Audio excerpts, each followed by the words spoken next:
Nicolás, un gran agrado poder tener el privilegio de entrevistarte. Me toca partir con una serie de preguntas, así que vamos directamente al grano. La primera pregunta. Todas las señales nos indican que la izquierda se preparó por años para dar una batalla cultural, utilizando a grupos minoritarios como a los indígenas, feministas, ecologistas y LGTB. ¿Qué crees tú que deberíamos hacer nosotros para ganar esa batalla cultural? Es cierto que el aglutinar a estas minorías y trasladar el conflicto de clases sociales histórico que se vivió en el siglo XX, en la prédica de la lucha de clases y ahora ir hacia otro tipo de conflictos, fue pensado por la Escuela de Frankfurt, por diferentes actores hace muchos años. Y se empieza a poner en práctica a partir del fin de la Guerra Fría. ¿Qué hacemos ahora? ¿Qué le ofrecemos? Antes iban a las grandes fábricas y trataban de reclutar y agitar las pasiones de las masas y ofrecerles incluso un fusil para hacer la guerrilla. Esto pasó en todo el continente. Ahora no, ¿qué le van a ofrecer? No tenían nada para ofrecer la izquierda. Y lamentablemente la derecha siguió discutiendo la teoría del valor subjetivo con Marx. Es decir, y se quedó celebrando encima la caída y se hablaba del fin de las ideologías, y Fukuyama influyó mucho en eso, y hubo un ablandamiento de la reacción anticomunista, terrible, muy pernicioso, sumamente pernicioso. Y además la izquierda se apoderó de varias otras cosas. También se apoderó del monopolio de algo que siempre violó, que fueron los derechos humanos. Todas las organizaciones de izquierda que nosotros vemos, todas las organizaciones de derechos humanos que vemos pululando en diferentes lados, está infectada de izquierdistas. Y la izquierda, el ejercicio del poder, mató 100 millones de personas. Y además se adueñó de la explicación del pasado.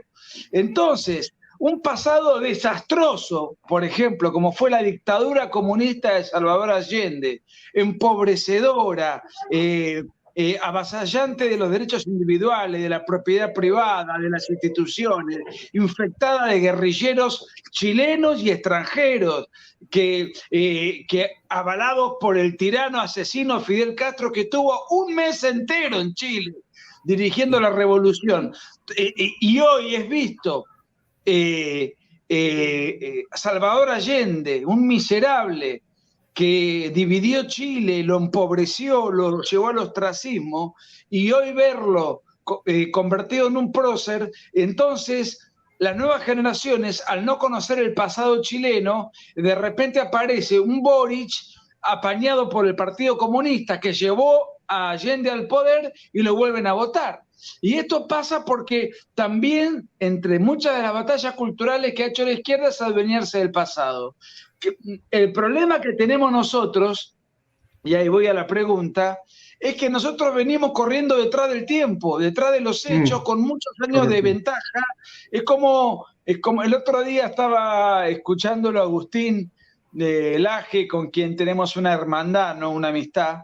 Claro. Porque estoy leyendo el libro que me llegó la semana pasada, es un libro macizo, y no me acuerdo si lo dijo él o lo leí.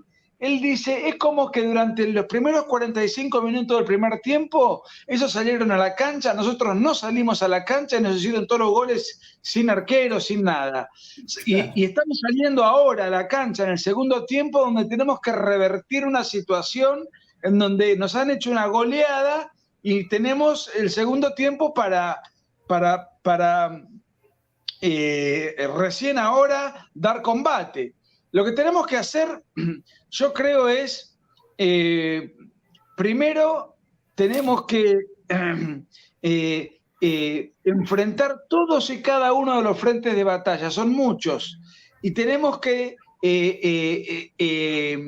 desarmarles el discurso, retrucarlos, ponerlos en evidencia, ridiculizarlos. Por ejemplo, cuando nosotros hablamos de ideología, y tenemos que, además, asumir lo que somos, saber que somos mayoría, movilizar a esa mayoría, porque yo ahí estaba viendo, este programa se llama Mayoría Silenciada, pero yo creo también que muchas veces nos silenciamos nosotros mismos. Por ejemplo, en Chile creo que votó el 47% de los votos del padrón. Habría que haber movilizado mucho más. Cuando Allende ganan el 70%, mucha gente no fue a votar porque daba por sentado que ganaba Alessandri. A lo mejor mucha gente no advierte el peligro y a lo mejor yo creo que ahora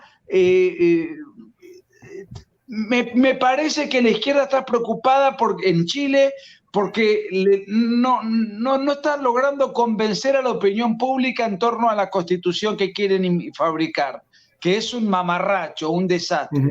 Entonces, nosotros lo que tenemos que hacer es salir a la palestra, dar combate, retrucar, movilizarnos, de darle apoyo político a los políticos de derecha, darles argumentos, estudiar los argumentos de ellos, refutarlos, ponerlos en evidencia, hacerles saber que nosotros tenemos razón y que además los vamos a denunciar y tenemos que tildarlos de mentirosos y tenemos que ser más beligerantes y más agresivos que ellos, porque ellos son agresivos, son tremendamente agresivos y estamos en una guerra. Entonces no se puede enfrentar la agresión de la izquierda con un Piñera, que le hacen una reyerta estudiantil y él cede, se asusta y facilita una convención constituyente. Son enemigos que quieren aplastar nuestra libertad, nuestra propiedad, que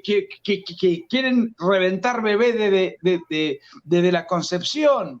Entonces, tenemos que tomar conciencia de que no estamos en un debate universitario, en un debate académico donde podemos disentir, coincidir sanamente. Esto es una guerra. Para tal fin tenemos que prepararnos, conocer los argumentos de ellos, refutar los argumentos de ellos, concientizar a la gente del peligro que significa la embestida izquierdista en Chile y a escala global, porque la revolución es generalizada. En todos los países sucede lo mismo, no es un fenómeno chileno.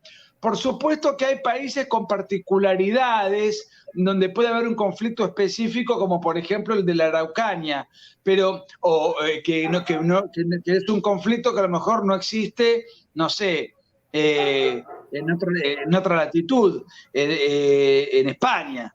Pero tienen el problema del multiculturalismo, por ejemplo, de la inmigración islámica y africana, ilegal, que va no a adaptarse a la cultura, a las leyes y a las condiciones de vida de España, sino a suplantar la cultura española.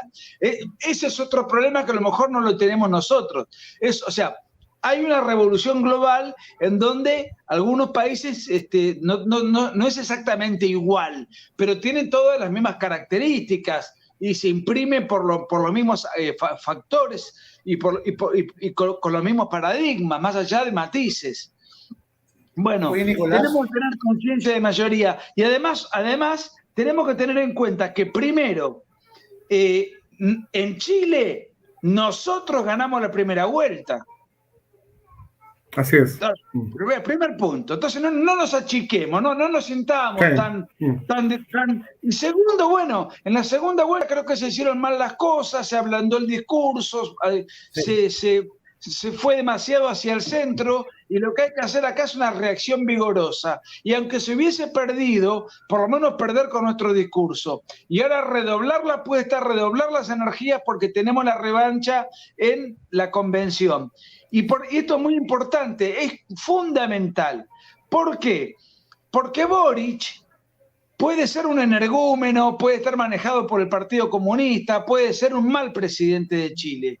Pero si Chile conserva sus instituciones, va a ser un mal presidente de Chile. Y Chile va a tener todo el armazón para seguir el camino de la prosperidad que tanto hemos elogiado muchos, porque durante muchísimos años Chile estuvo prácticamente golpeándole las puertas al primer mundo. Y puede seguir desarrollándose, es probablemente el país más próspero que hay en la región. Ahora, si la Constitución la modifican y van a este cachivache que están haciendo ahora, Chile corre el riesgo grave de caer en el ostracismo y en el abismo.